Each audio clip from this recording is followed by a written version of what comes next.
ఎన్నో ప్రయోజనాలు సాధించినటువంటి ఏపీ జేసీ నాయకత్వం అగ్రనాయకులైనటువంటి ఏపీఎన్జిఓ రాష్ట్ర అధ్యక్షులు అలాగే జేసీ చైర్మన్ అయినటువంటి విద్యాసాగర్ గారికి, రమణ గారికి, అలాగే మన ASF all India secondary teachers federation జాతీయ ప్రధాన కార్యదర్శి, తెలంగాణ ఎస్టీయూ రాష్ట్ర అధ్యక్షులు గౌరవనీయులు మిత్రులు సదానంద గౌడ్ గారికి, అలాగే సుధీర్ బాబు గారికి, తిమ్మన్న గారికి, రవీంద్రనాథ్ గారికి, వేదిక పైనటువంటి వేదిక ముందున్నటువంటి అందరికీ హృదయపూర్వకంగా ఉద్యమవందనాలు తెలియజేస్తున్నాను. మిత్రులారా, ప్రజలకు సేవ చేయడానికి రాజకీయ పార్టీలను స్థాపిస్తారు. అలాగే ఉపాధ్యాయ లోకానికి మేలు చేయడానికి ఉపాధ్యాయ సంఘాలు స్థాపించబడ్డాయి. అవి ఎలా స్థాపించబడ్డాయో కొంతమందికి తెలుసునా, గుర్తు చేస్తున్నాను మిత్రులారా.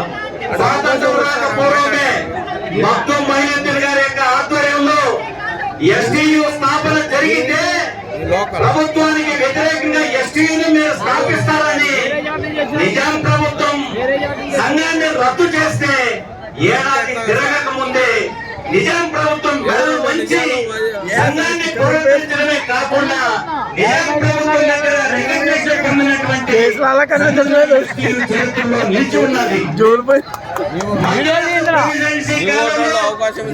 ఆంధ్ర ప్రాంతాల్లో సంఘాన్ని ఏర్పాటు చేస్తే ఆ రోజు బ్రిటిష్ పాలకులు, మద్రాసుకి రాష్ట్రంగా ఉన్నటువంటి బ్రిటిష్ పాలకులు సంఘాన్ని ఏర్పాటు చేస్తారు, అందులో టీచర్ల సంఘాలను ఏర్పాటు చేస్తారని సంఘాలు రద్దు చేయలేదు.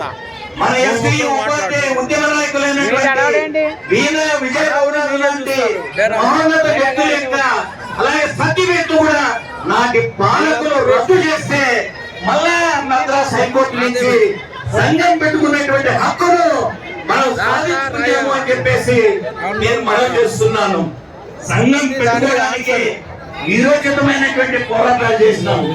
అంతెందుకు 1991లో నేను ఒక మండలంలో 4 సభ్యులతో ఒక సంఘాన్ని ఏర్పాటు చేసి, మన ఎస్టీయూ సంఘాన్ని ఏర్పాటు చేసి నేను వస్తే మరుసటి రోజు నలుగురిని 4 మూలలకు ట్రాన్స్ఫర్ చేసినారు.